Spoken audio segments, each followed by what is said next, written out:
اعوذ باللہ من الشیطان الرجیم، بسم اللہ الرحمن الرحیم۔ مشکوٰۃ شریف کا باب اللہ عز و جل کے ذکر اور اس کے تقرب کا بیان جاری ہے۔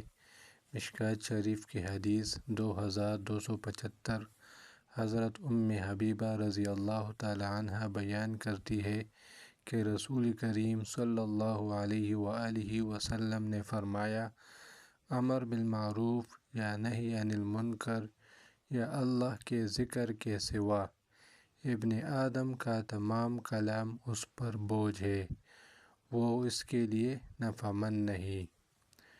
یعنی ابن آدم جو بھی کلام کرتا ہے، جو بھی باتیں کرتا ہے، وہ سب جو ہے وہ اس پر بوجھ ہے، وہ سب جو ہے وہ اس کے خلاف ہے، وہ اس کے لیے جو ہے وہ نفع مند نہیں۔ یعنی ابن آدم جتنی بھی باتیں کرتا ہے، یہ سب باتیں جو ہے یہ آخرت میں جو ہے وہ اس پر یہ بندہ پھر افسوس کرے گا اور یہ اس کے لیے جو ہے وہ نفع مند ثابت نہیں ہوگی، اور یہ باتیں جو ہے وہ اس پر بوجھ ہوگی سوائے امر بالمعروف کے۔ یعنی ابن آدم اگر کوئی بات کرے تو کسی کو نیکی کی تلقین کرے، نیکی کی باتیں کرے، امر بالمعروف کرے، یا نہی عن المنکر کرے، کسی کو بدی سے جو ہے وہ منع کرے، یا اللہ کا ذکر، قرآن و حدیث یا ذکر کے جو مختلف طریقے ہیں یہ کرے، تو ان کے علاوہ ابن آدم کی جتنی بھی باتیں ہیں وہ سب جو ہے وہ کل اس پر جو ہے پھر بوجھ ہوگی اور اس کے خلاف ہوگی۔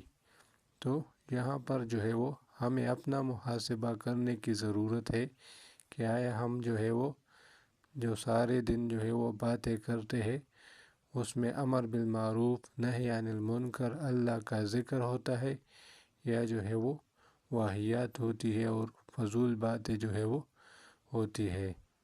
تو یہ زبان اللہ رب العزت نے انسان کو دی ہے کہ اس سے جو ہے وہ کام لے جس سے جو ہے وہ اللہ راضی ہو۔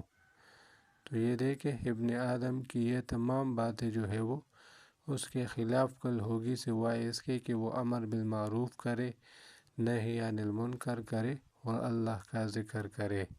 تو ہمیں بھی چاہیے کہ ہم جو ہے وہ انہی چیزوں کے بارے میں جو ہے وہ بات کرے اور فضول باتوں سے، واہیات سے جو ہے وہ اپنے آپ کو جو ہے وہ بچائے۔ بابا بھی جاری ہے۔ اللہ کریم ہم سب کو قرآن و حدیث پر عمل کرنے کی توفیق عطا فرمائے۔ وآخر دعوانا ان الحمد للہ رب العالمین۔